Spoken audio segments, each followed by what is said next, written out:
isiniin jenna. Ani wallo kanuman jedha. Dargaggeessa dhabuun maallaqa dhabuudha, biyya dhabuudha, of dhabuudha, kabajas dhabuudha.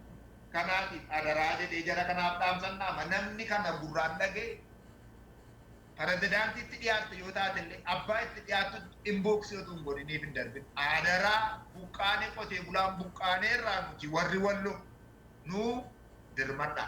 Awaash Baank Cooperative Bank.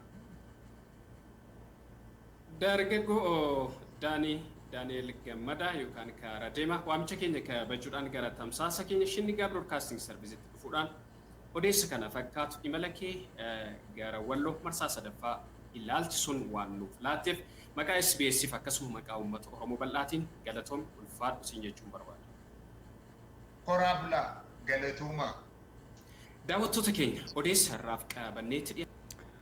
Hayyeega amma kana gaa'uun fidee dhufeen illeeni anis sheerumaa ta'uu fi dhaggeeffadheen waan kana akka malee na dhukkubseen uummata hunda biraa ga'u jeetii walii sheer godhaa bakka gartaniitti Oromoon hanga danda'een dirmachuu haa godhuuti warri immoo walloo waan taatan sarraafaa inni gadhiisa kanallee jala deemtanii hojiirra akka ooluu akka gootan akka gargaartan walumaa galattu ummanni keenya hanga kana keessa rakkoo kana keessa jira nutuu gama wallootiin iyyataan jirru iyyaan jirru ummanni Oromoo walloolleen iyyaan jiru waan kanarraa dubbachaan jirru cal jennee ta'aa jirra baga jiraatanii baga umrii dheerattanii hanga dandeenye akka hirmaannee hirmaachifnu rakkoo kana hunda ummata keenya bira dhaabbannu sagalee akka taanuuf kabajaa sin gaafannaa bultiin gaarii terman nu geessa olma nagaa nuuf haa ta'u jenna. Assalaamu alaikum.